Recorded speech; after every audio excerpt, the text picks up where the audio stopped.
Hoje para falar sobre uma informação, não sei se muito empolgante para o torcedor do Goiás, mas é um reforço para a sequência do Campeonato Brasileiro, o retorno do atacante Zé Hugo, ex-Coritiba, que já fica à disposição para esse duelo contra o Atlético Paranaense, quem sabe podendo anotar a lei do ex-rival, vamos dizer assim, né?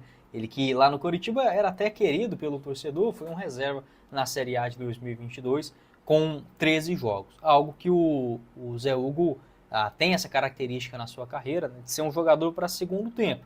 Quando foi contratado pelo Goiás, inclusive eu alertei isso. Inclusive neste ano não foi bem, saindo nesta função, né, de um reserva para entrar no segundo tempo, não conseguiu fazer boas exibições. Tem também outras passagens pelo Santo André, no Campeonato Paulista de 2023, o Botafogo da Paraíba também, em 2019, ele jogou naquela época no Sub-20, e o Azures, né, clube do interior do Paraná, onde ele só está emprestado ao Goiás até o final do ano. A situação é que com o jogador não chegou a estar, vamos dizer assim, ele treinava com o grupo, mas chegou a ficar um tempo treinando em horários separados, pensava-se em uma rescisão contratual, houve um interesse do Criciúma, também de outros clubes da Série B e C do Campeonato Brasileiro, só que o jogador demonstrou um grande comprometimento nos treinos, bem avaliado, inclusive elogiado pelo Mancini em algumas entrevistas há 2, 3 jogos atrás, e houve um pedido dos próprios jogadores do Goiás para reintegração aos jogos, né,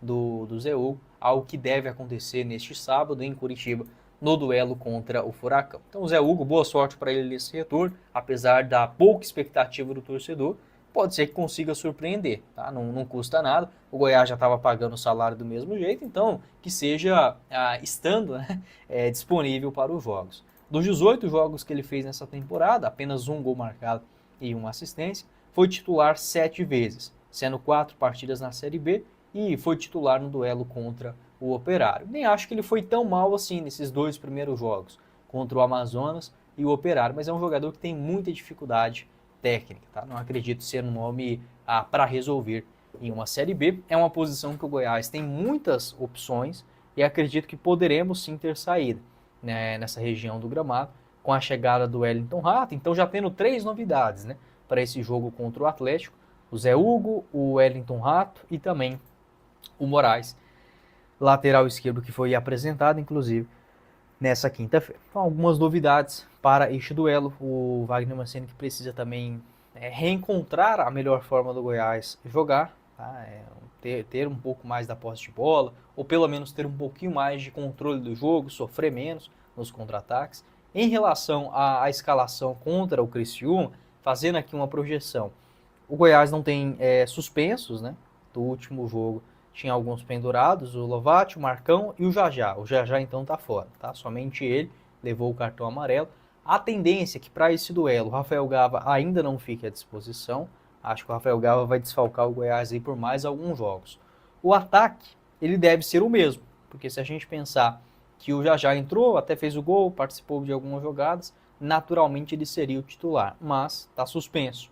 Não acho que no banco de reservas hoje o Goiás tem um jogador que venha jogando, nem que seja um pouquinho melhor do que o Wellington Matheus, que também não vem fazendo nada. Então acho que fica essa dúvida entre o Wellington ou o Arthur Kaique para meia direita, tá? E nessa função de um meia central, aí tá outra dúvida muito grande, porque o Rafael Gava ficando fora, o Vitinho não vem conseguindo jogar bem, não tem outro jogador por ali. Será que não seria uma boa para o Goiás tentar jogar com 4 meio-campistas? Acho que fica essa dúvida aqui para a gente também. Por quê? Eu vejo que o Goiás ele tem muita dificuldade quando perde essa bola na marcação no meio de campo. A integração também meio-ataque não tem.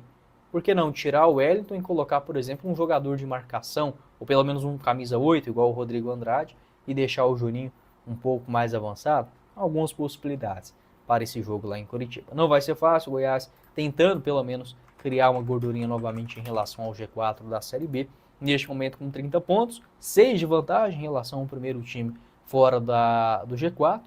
Vai ser uma rodada também difícil, né? Se a gente projetar aqui os duelos dos clubes que estão fora, o Atlético Paranaense tem 23, enfrenta o Goiás. O Avaí, ele visita o Atlético, que vem conseguindo se recuperar nas últimas rodadas.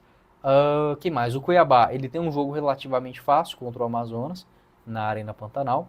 O Remo também, que está em quinto, tem um jogo difícil, contra a Chapecoense, que é a 7ª colocada. E outro clube também é o Novo Horizontino, né, que tem um duelo em casa contra o América Mineiro. Então é mais uma rodada daquela equilibradíssima, né? O jogo Coritiba e CRB também é muito disputado.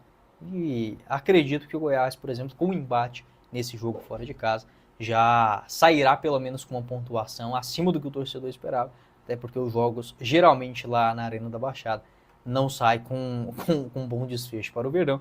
Espero que hoje seja diferente. Se eu não estiver enganado, são 6 derrotas seguidas do Goiás contra o Atlético Paranaense, jogando lá em Curitiba. Pensando em vender o seu veículo, mas está com falta de tempo? Aqui na Flashcar nós fazemos tudo isso para você em até 60 minutos. Venda o seu carro com a Flashcar